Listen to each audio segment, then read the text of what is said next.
የት ነው ያለሽው ስትላትም እሱን ልነግርሽ አልችልም፣ እቤት ስመጣ እናወራለን ብላ ስልኩን ዘግታባት ነበር። በዚህ ሰዓት እንግዲህ ኤፍራታ ያሰበችው አሁን ላይ ኤፍራታ በጣም አስተዋይና ጎበዝ ሴት እየሆነች ነው። ምክንያቱም ልክ ማህሌት ስልኩን እንደዘጋችበት እያሰበችው ምናልባት የሆነ መጥፎ ነገር ማህሌት ልታደርግ ነበረ እንደምታደርግ ነው የጠረጠረችው ማለት ነው። ማህሌት ደግሞ ሞገስ የት እንዳለ ስላወቀች ምናልባት ይሄንን ነገር ደግሞ ለዝና ልትናገር ትችላለች። ዝና ደግሞ ሞገስ የት እንዳለ ካወቀ አይለቀውም ብላ ኤፍራታ አስባ ያንኑ ወደ መድብል ነበር የደወለችለት ማለት ነው። መድብል ጋር በተደጋጋሚ ከደወለች በኋላ መድብል ስልኩን ሲያነሳላት ልክ የነገረችው ኤፍራታ ምን ሆንሽ ነው ሲላት የት ነው ያለኸው ብላ ስትጠይቀው ቤት እንደሆነ ነገራት ማለት ነው። እንግዲህ በዚህን ሰዓት ኤፍራታ ሞገስ ትልቅ አደጋ ውስጥ እንደሆነ ትነግረዋለች። ምክንያቱም ኤፍራታ ያለበትን ስላወቀች እሷ ደግሞ ለዝናም ሳትነግረው አትቀርም። ስልክ ስደውልላት ዘጋችብኝ ብላ ነገረችው። መድብል በዚህ ሰዓት እንግዲህ በጣም ደንግጦ ነበር ከቤት እየወጣ የነበረው። ቤት ደግሞ ብሩክ እንደዚሁም ደግሞ ምሳሌና ቅድስት ነበሩ ማለት ነው። እንግዲህ ብሩክ መድብል በጣም ደንግጦ በዛ በምሽት ሲወጣ ብሩክ በጣም ደንግጦ ነበር፣ ግን ምንም ነገር ማድረግ አልቻለም። ብሩክ አሁን ላይ መናገርም ሆነ ምንም ማድረግ ስለማይችል ወንድሙ በዛ በጨለማ ሲወጣበት ምናልባትም ከትልልቅ ሰዎች ጋር ተጋፍጦ እሱን ነፃ ስላወጣው ምናልባት ትልቅ ችግር ውስጥ ይገባል ብሎ ትልቅ ስጋት ገብቶታል። ነገር ግን ምንም ነገር ማድረግ አልቻለም። ቅድስትም ልታስቆመው ብትሞክርም ነገር ግን መድብል ደግሞ በችኮላ ነበር ወደ ሞገስ የሄደው። በዚህ ሰዓት እንግዲህ ምናልባት እዛ ቦታ ላይ አንድ ሰው ብቻ ሊኖር አይችልም ብሎ እንግዲህ ጓደኛቸው ጋር ነበር የደወለው መድብል። ልክ እየደወለ በፍጥነት ሁለቱም ወደ ሞገስ መሄድ እንዳለባቸው መድብል ከነገረው በኋላ ሁለቱም ወደ ሞገስ ይሄዳሉ ማለት ነው። መጀመሪያ ላይ ሁለቱም ሞገስ ጋር የሌሉበት ምክንያት እንግዲህ ሉላ ስላለች፣ እዛ ሆስፒታል ደግሞ አንድ ሰው ብቻ ስለሆነ መቀመጥ የሚችለው እዛ ሉላ ስላለች ሁለቱም ወደ ቤታቸው ሄደው ነበር። ሞገስ ግን ሉላ እዛ ቦታ ላይ መሆኗ ትልቅ አደጋ ስላለው እና ምናልባትም ደግሞ ዝና ይሄንን እሷ እዚህ መሆኗን ካወቀ ትልቅ ችግር እንደሚፈጠር ነግሯት እሷ ወደ ቤት መሄድ እንዳለባት አሳምኗት ወደ ቤት ሸኝቷት ነበር። እንግዲህ በዚህ ሰዓት እንግዲህ መድብልና ጓደኛቸው ተደዋውለው ወደ ሞገስ በሚሄዱበት ሰዓት ምናልባትም ደግሞ ሉላም እዛ ስለሆነች እሷንም ሊይዟት ይችላሉ የሚል ስጋት ነበራቸው። ሁለቱም እንግዲህ ሆስፒታሉ በር ላይ ከደረሱ በኋላ መጀመሪያ የተመለከቱት መጀመሪያ ላይ ብሩክን ለማዳን በሄዱበት ሰዓት መጀመሪያ ያገኙትን ሰው ነበር ያዩት።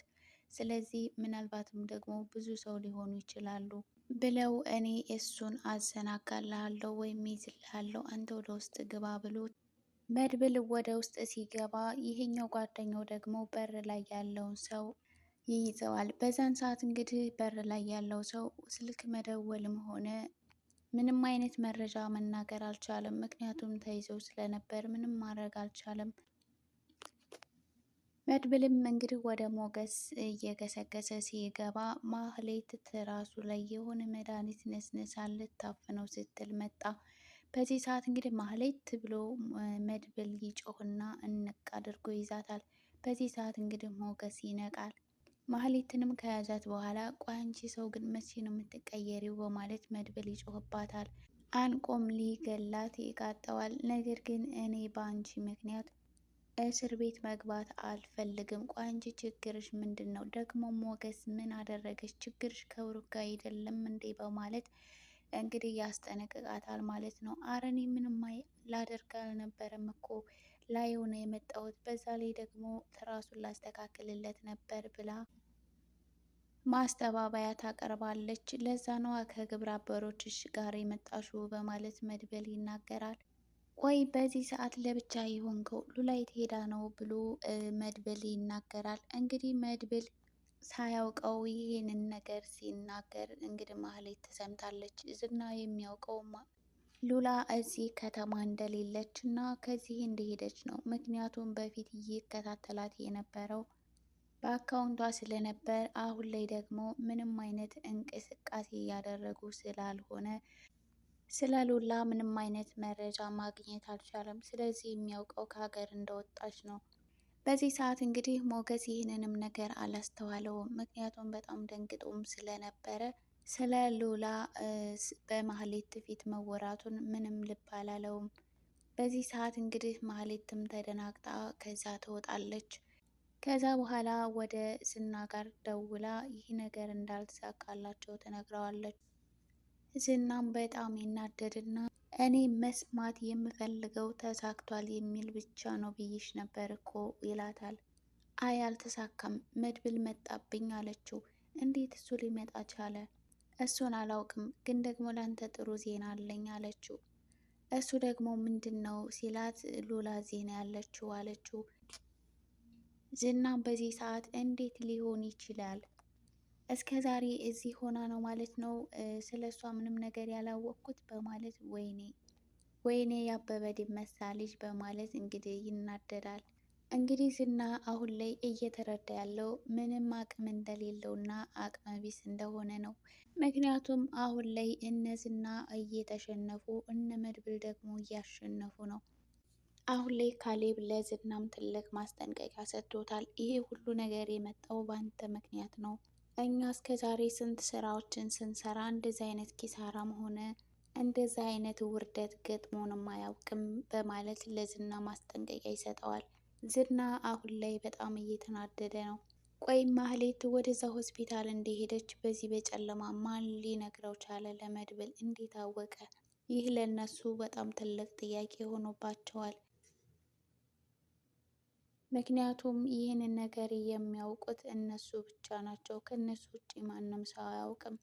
ማህሌት ግን የጠረጠረችው ኤፍራታን ነው። ምክንያቱም ስለ ኤፍራታ ደግሞ ለዝና መናገር አልቻለችም። ነገር ግን ማህሌት ኤፍራታን ልታወጣጣት ትሞክራለች። ነገር ግን ከኤፍራታ ምንም አይነት መረጃ ማግኘት አልቻለችም። መጨረሻ ላይ ግን መድብል ደውሎ ኤፍራታን ሲያመሰግናት እና ሞገስን እንደታደገችው እና ማህሌት ልትገለው እንደነበረ ነገራት። በዚህ ሰዓት እንግዲህ ማህሌት አጠገቧ ስለነበረች ይህ ሁሉ ነገር እየተፈጠረው በእሷ ምክንያት እንደሆነ በደንብ አወቀች። ለካ ሁሉም ነገር አልሳካለኝ፣ ጠላቴን ጉያ ይዤ ኖሯል በማለት ማህሌት ተናዳ ኤፍራታን ለዝና አሳልፋ እንደምትሰጣት ነግራታለች። ኤፍራታ ምንም ነገር እንደማታውቅና ለዝና እንዳትሰጣት ብትለምናትም ማህሌት ግን በጭራሽ እኔ ለአንቺ እዛ እከላከልልሻለሁ፣ አንቺ ግን እኔን እያሳለፍሽ ትሰጪኛለሽ። ከዚህ በኋላ ለዝና አሳልፌ እሰጥሻለሁ። ዝናም እኔን አይለቀኝም፣ ምክንያቱም ሞገስን እንድገልለት ነግሮኝ ነበረ። እሱ ደግሞ በአንቺ ምክንያት አልተሳካም። ስለዚህ ለዚህ ሁሉ ኪሳራ መምጣት ደግሞ ምክንያቱ አንቺ ነሽ። ስለዚህ ለዝና አሳልፌ እሰጥሻለሁ ትላታለች። ኤፍራታ ማህሌትን ብትለምናትም ነገር ግን እንደማትሰማት ትነግራታለች። በዚህ ሰዓት ወደ መድብል ደውላ ለዝና አሳልፋ ልትሰጣት እንደሆነ ትነግራታለች። አሁን ወደ እኛ ጋር ነይና ከዚያ በኋላ እዚህ ከመጣች በኋላ ለፖሊስ ሄደሽ ታመለክቻለሽ። ከዛ ፖሊስ ይከታተልልሻል፣ አንቺንም ይጠብቁሻል። እኔ ግን ከነሱ በጭራሽ ላድንሽ አልችልም። እስከዛ ግን ከፈለግሽ እዚህ መምጣት ትችያለሽ ብሎ መድብል ይነግራታል። መድብል አሁን ላይ ኤፍራታን አምኗታል። ምክንያቱም ሞገስን ከትልቅ አደጋ ነው የታደገችው።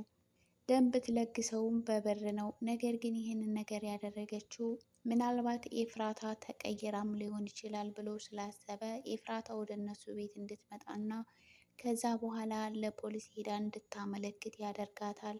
ምናልባት ኤፍራታ ወደ እነ መድብል ጋር ሳትደርስ ሊይዟት ይችሉ ይሆን እነዝና፣ ወይስ ደግሞ አምልጣ ወደ እነ መድብል ትሄድ ይሆን? እንግዲህ በቀጣይ ፓርቲ ይዤላችሁ እመጣለሁ። ለዚህ ቻናል አዲስ የሆናችሁ ላይክ፣ ሰብስክራይብ በማድረግ ቤተሰብ ሁኑ። ላይክ ሰብስክራይብ ለምታደርጉ በጣም ከልብ አመሰግናለሁ።